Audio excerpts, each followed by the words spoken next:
Hey, what's up guys? So in this video we will see how to scan QR code on the Redmi A5.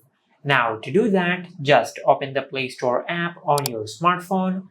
Now in the search bar, just search QR code scanner.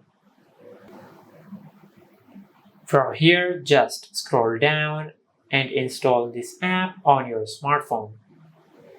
Now it will take a few seconds to install this app on your smartphone. And once the app is fully downloaded, just tap on open. From here, just give this app these permissions.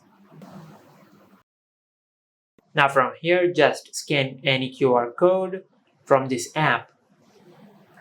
Just like that. Now once you do that, from here, just tap on open.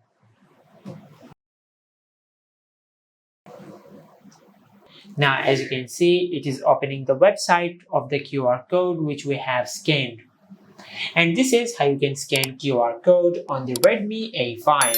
If you found this video helpful, please like the video and subscribe to our channel and hit the bell icon to get notified when we upload a new video.